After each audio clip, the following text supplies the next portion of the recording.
Oi, pessoal, tudo bem? Vamos dando sequência ao estudo do Evangelho segundo o Espiritismo. Hoje, iniciando o capítulo 8, Bem-aventurados o que tem puro o coração, parte 1. Vamos lá. Item 8.1. Simplicidade e pureza de coração. Bem-aventurados os que têm puro o coração, porquanto verão a Deus. Mateus 5:8. Item 2. Apresentaram-lhe então algumas crianças, a fim de que ele as tocasse. E como seus discípulos afastassem com palavras ásperas o que lhes apresentavam, Jesus, vendo isso, zangou-se e lhes disse: Deixai que venham a mim as criancinhas, e não as impeçais, porquanto o reino dos céus é para os que se lhe assemelham. Digo-vos, em verdade, que aquele que não receber o reino de Deus como uma criança, nele não entrará. E depois de as abraçar, abençoou-as, impondo-lhes as mãos. Marcos, capítulo 10, versículo de 13 a 16.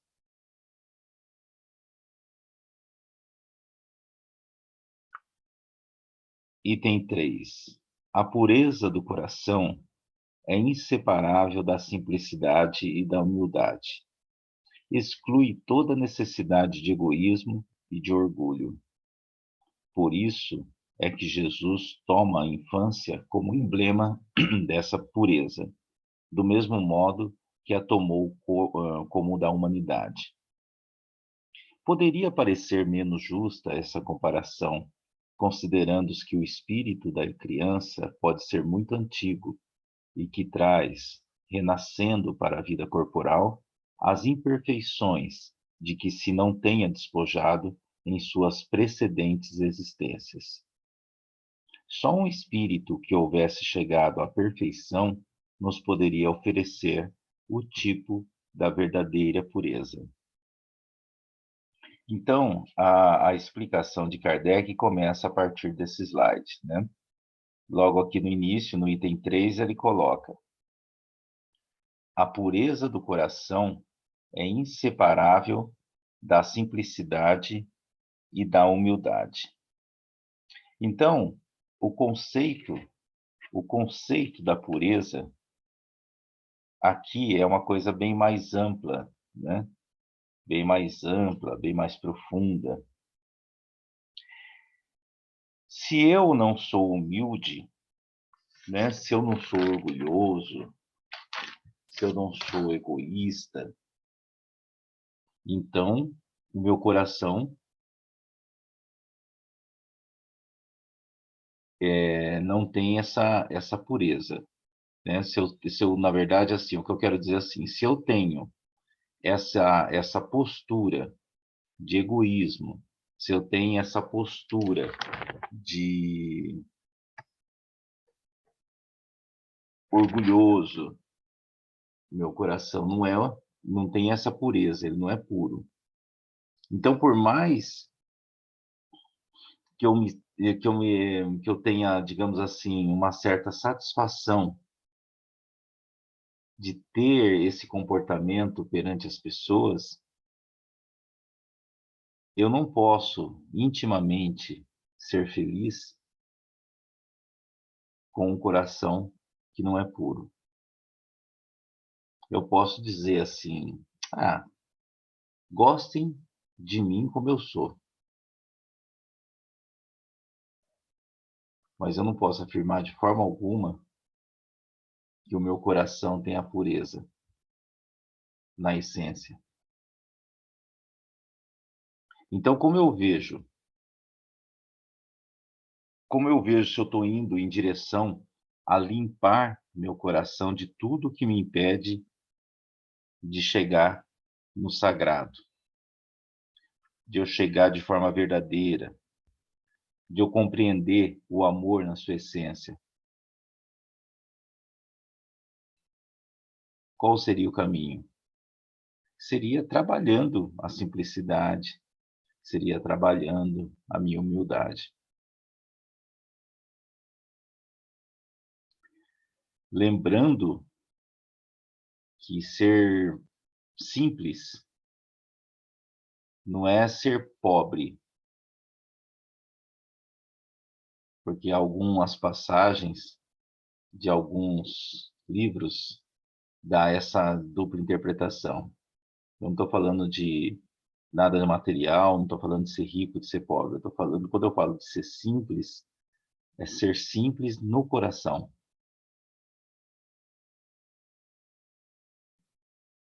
né?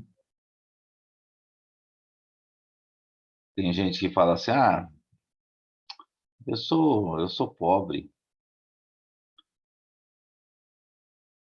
mas se você analisar a pessoa, se você analisar a sua postura na vida, ela é pobre, mas não é simples. Eu acho que vocês estão entendendo. É a questão da forma que você leva a, a vida, de uma forma geral, né? Continuando aqui. A pureza do coração é inseparável da simplicidade e da humildade. Exclui toda a ideia de egoísmo e de orgulho. Veja bem essa palavra. Toda, toda. Por isso que é a questão do puro. Quando ele exclui toda ideia de egoísmo e de orgulho. Se eu tiver uma minúscula partícula de egoísmo, se eu tiver uma minúscula partícula de orgulho dentro de mim, eu não sou puro. Continuando. Por isso é que Jesus toma a infância como emblema dessa pureza, do mesmo modo que a tomou como o da humildade. Então é aqui que ele está falando. A infância tratada por Jesus é é o símbolo da pureza. Continuando o texto.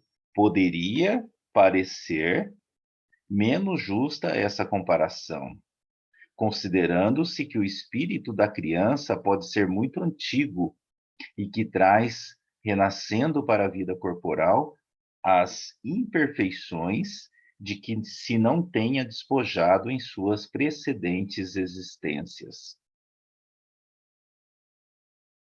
Né?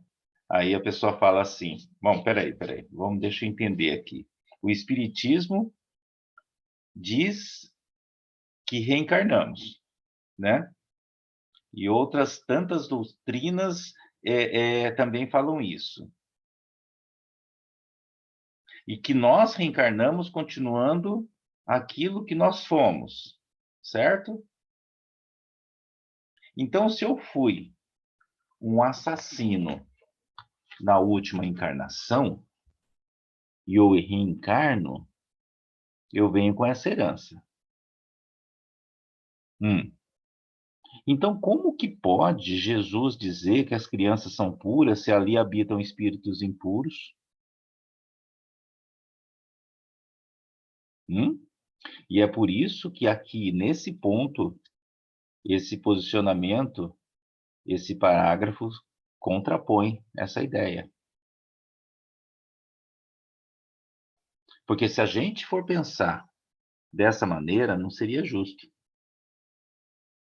Aí, o texto aqui explica, aqui no final, ó,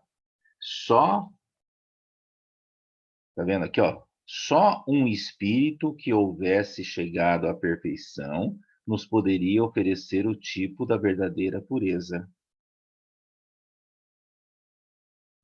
Agora me fala, como que Jesus iria explicar isso naquela época? Como que ele ia falar assim, ó? Deixai vir a mim os espíritos puros, porque deles é o reino dos céus. Não tem como, não haveria condição dele afirmar nada semelhante. As palavras que ele utilizava eram de acordo com o nível de maturidade das pessoas na época.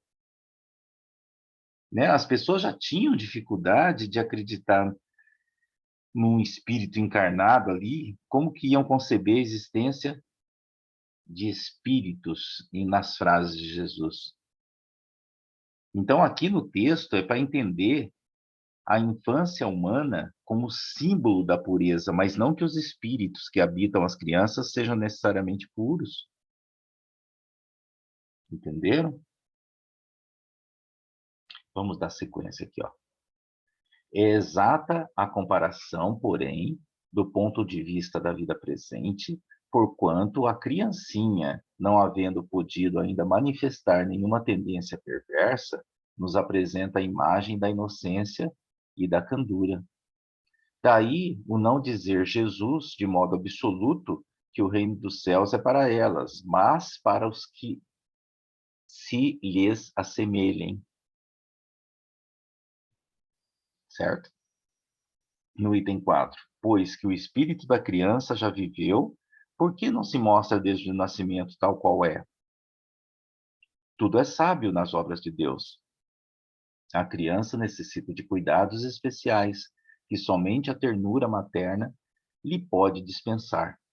Ternura que se acresce da fraqueza e da ingenuidade da criança.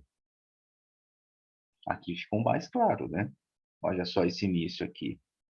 É exata a comparação, porém, do ponto de vista da vida presente, porquanto a criancinha, não havendo podido ainda manifestar nenhuma tendência perversa, nos apresenta a imagem da inocência e da candura.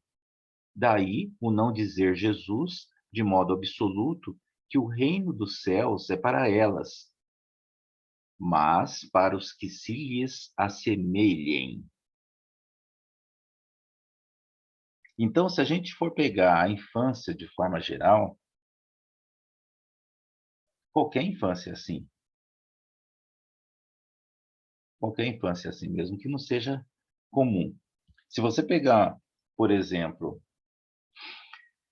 se você pegar um filhotinho de tubarão, ele é bonitinho, né? Se você pegar um filhotinho de leão, é uma gracinha. A infância, de forma geral, em todos os animais, dá uma sensação de pureza.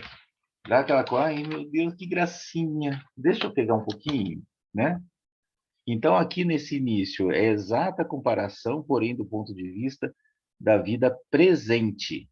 É exata a comparação, porém, do ponto de vista da vida presente. É o aqui e agora. É a criança aqui, do aqui e agora. Porquanto a criancinha, não havendo podido ainda manifestar nenhuma tendência perversa, né? É claro que essa questão da tendência aí, uma ou outra pode manifestar, certo? Continuando aqui, ó, daí o não dizer Jesus de modo absoluto que o reino dos céus é para elas, mas para os que lhes assemelhem. Ou seja, não é que tem que ser criança para entrar no reino dos céus, mas tem que ter essa humildade, tem que ter essa ingenuidade que a criança tem para conseguir ter essa possibilidade. É uma analogia que ele está fazendo quando ele fala das crianças. No item 4, ele diz: pois que o espírito da criança já viveu, por que não se mostra desde o nascimento tal qual é? Tudo é sábio nas obras de Deus. Então, aqui a pergunta é: se o espírito que habita uma criança já teve várias existências, por que que ele demora para mostrar suas tendências? Aí eles respondem que tem aqui a sabedoria nas obras de Deus. Porque a criança para desenvolver,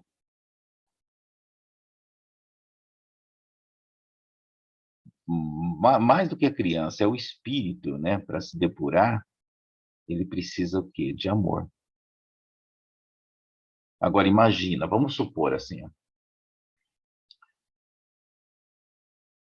a moça está grávida, ela vai fazer ultrassom, vai lá no ginecologista,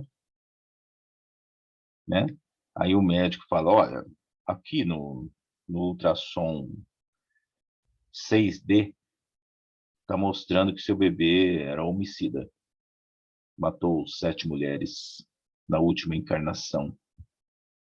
E aí, meu amigo? E aí, minha amiga, como que você trabalha isso? Se você não tem um preparo?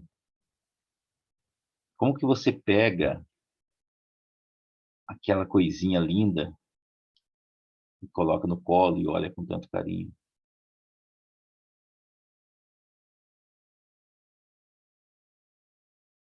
Vamos deixar bem claro que isso não acontece, claro, obviamente, vocês sabem, não é para todos os casos, né?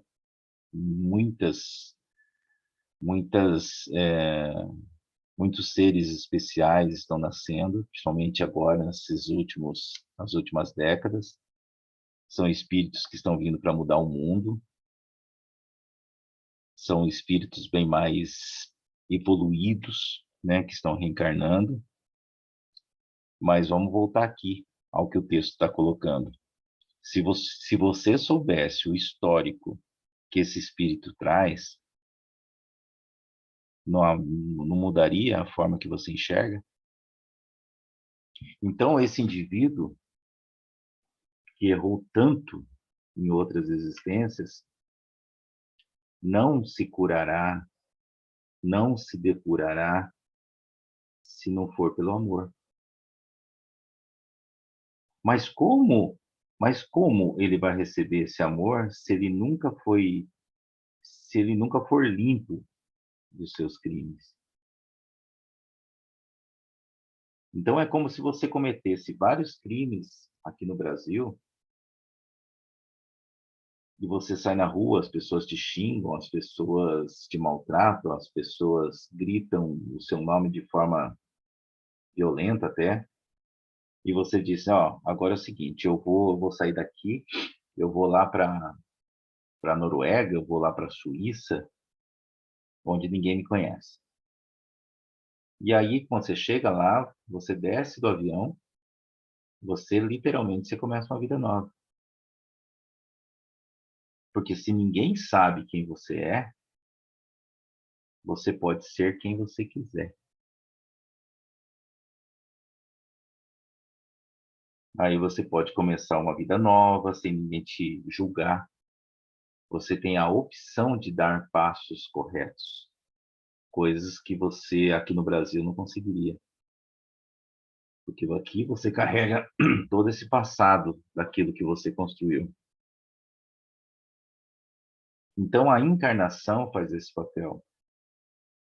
Não importa o lixo de comportamento que você teve na vida passada. Nessa agora, o primeiro contato que você terá na vida já será com aquele amor de mãe, que é aquele amor sem limites, que é simplesmente o maior amor que temos. Isso é a misericórdia do sagrado. A primeira coisa que você ganha depois de tantos erros, de tantos crimes, é a misericórdia através do amor materno. Isso, quem mais pode oferecer? E aqui, no final do texto, ele coloca: a criança necessita de cuidados especiais que somente a ternura materna lhe pode dispensar. Ternura que se acresce da fraqueza e da ingenuidade da criança, né?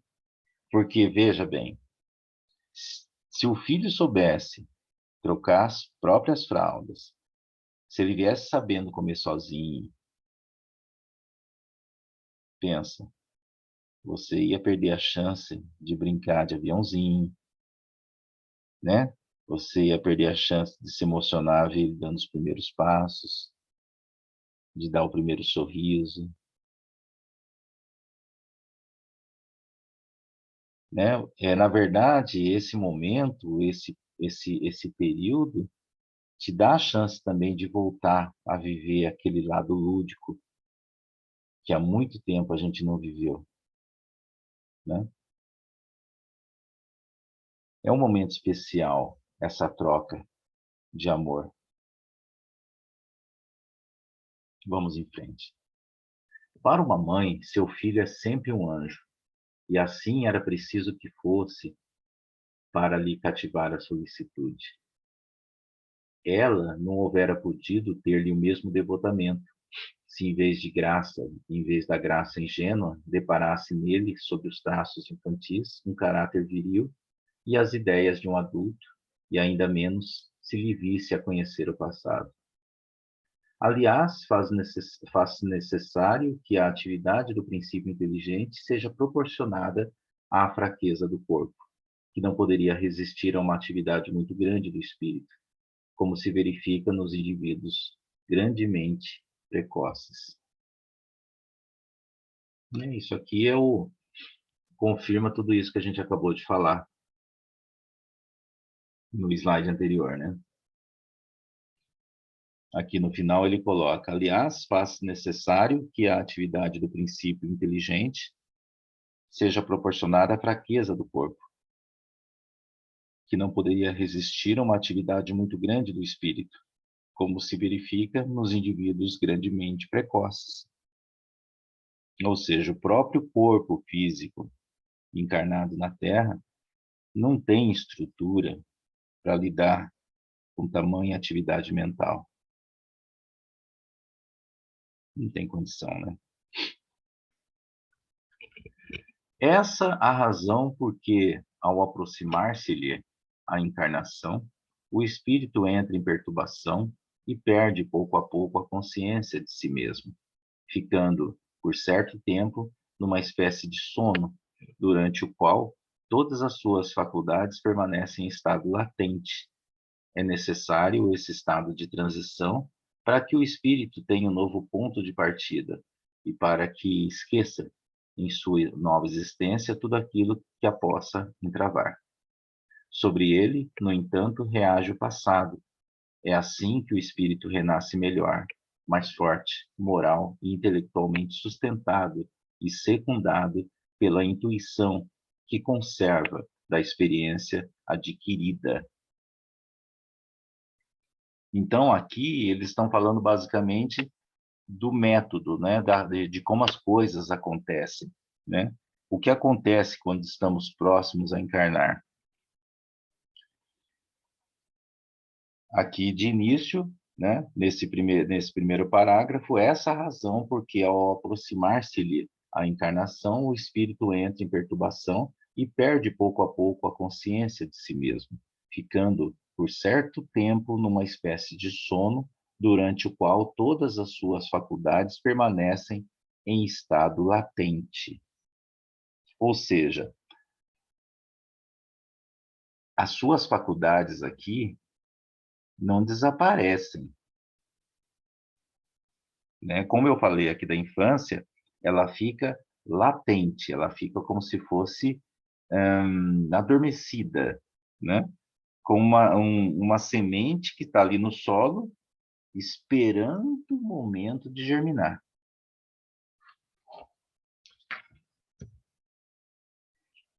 Continuando aqui, ó, é necessário esse estado de transição para que o espírito tenha um novo ponto de partida e para que esqueça em sua nova existência tudo aquilo que a possa entravar, né? Aí nós vamos assim para um outro lado, né? Da mesma maneira que seria difícil uma mãe ou um pai aceitarem um assassino, seria difícil também para o indivíduo saber-se e ver-se como um assassino. Se eu não puder me separar um pouco dos crimes que eu cometi, eles acabam me determinando, nesse novo caminho que eu estou começando. Eu tenho que me desconectar com esse passado para que eu tenha a chance, de fato, de ter uma nova postura nessa, nessa chance que eu estou tendo, né? Porque essa encarnação é uma possibilidade que eu tenho de tentar amenizar os erros que eu cometi na última encarnação ou nas últimas encarnações, né? Mas por isso que aqui ele fala, ficamos numa espécie de sono durante o qual todas as nossas faculdades permanecem em estado latente.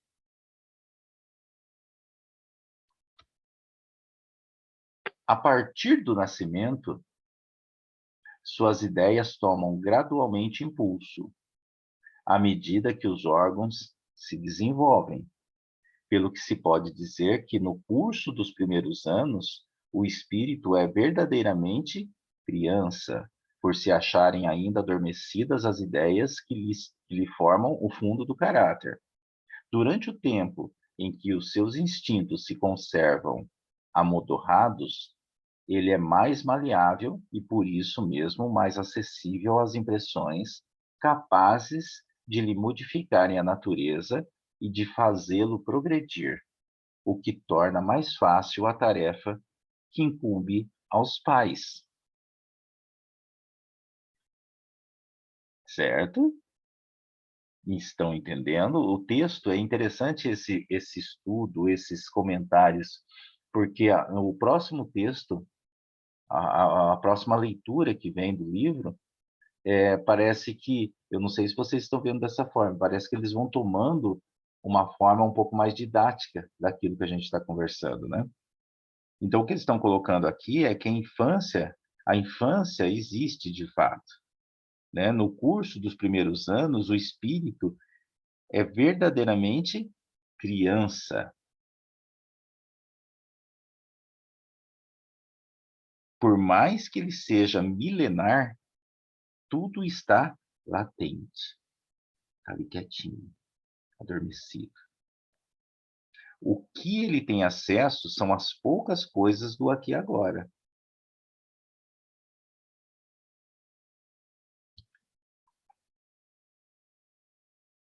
Aí ele fala, por se acharem ainda adormecidas as ideias que lhe formam o fundo do caráter. Ou seja, depois desses primeiros anos, essas ideias que estão adormecidas, ou que estavam adormecidas, despertam.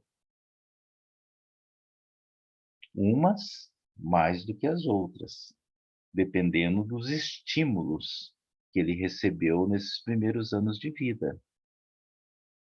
Então, se eu fui um fumante inveterado na última encarnação, mas eu tenho, de certa forma, o estímulo visual do meu pai, que fuma, essas faculdades que estão latentes, adormecidas antes de mim, elas podem despertar.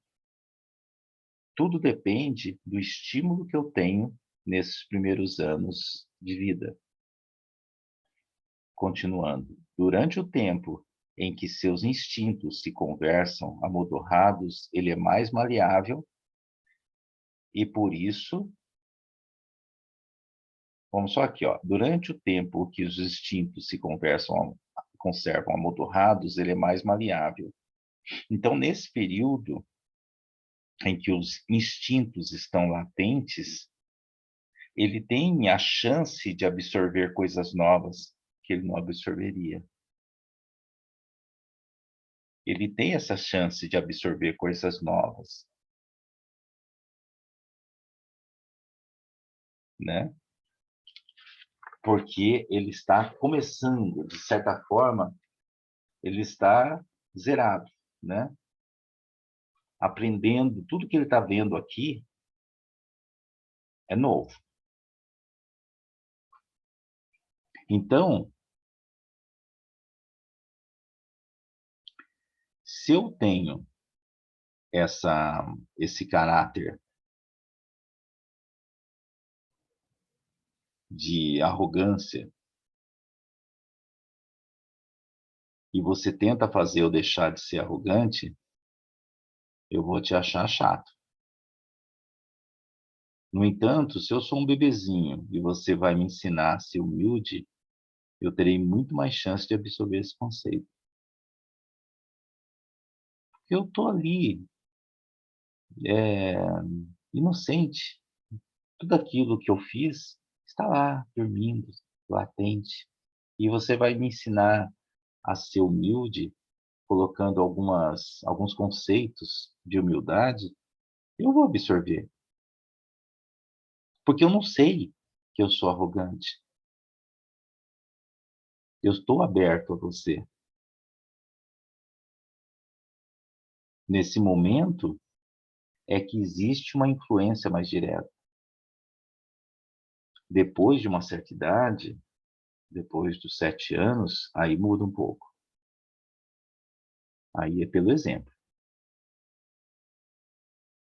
Não adianta você dizer depois para o seu filho, ó, você tem que lavar a louça, porque é papel do homem é ajudar, se ele vê que na sua casa ninguém faz isso. Aí fica complicado impor alguma coisa, ensinar alguma coisa. Não, aí é pelo exemplo. Ele tem que ver realmente que tudo que você fala é o que você faz. Vamos lá. O espírito, pois, enverga temporariamente a túnica da inocência. E assim, Jesus está com a verdade, quando, sem embargo da anterioridade da alma, toma a criança por símbolo da pureza e da simplicidade.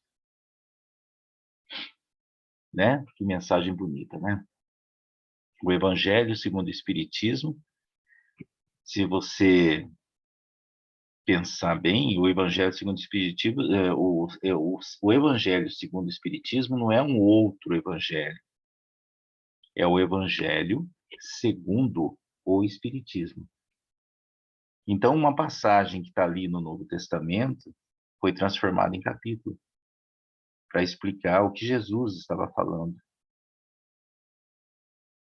para entender isso, para respeitar as palavras dele como símbolo, para que não tratemos isso ao pé da letra. Então, o estudo de hoje desenhou o que isso significa. Então, aqui o texto fala: o espírito, pois, enverga temporariamente a túnica da inocência, que é essa primeira infância. E assim Jesus está com a verdade quando, sem embargo da anterioridade da alma, ou seja, sem levar em conta todo esse passado anterior, todo esse passado pesado, toma a criança como símbolo da pureza e da simplicidade. É isso. Então, pessoal, por hoje é só. Mas esse capítulo vem muita coisa pela frente. Na parte 2, na semana que vem, nós vamos falar de adultério, né? Nós vamos falar do que é o adultério, a traição. Vamos conversar sobre isso. Mas isso semana que vem. Que vocês tenham uma boa semana, uma semana extremamente produtiva, alegre, né? Que essa chuva limpe da alma todas as nossas impurezas espirituais e que Deus abençoe a vida de cada um. Até semana que vem.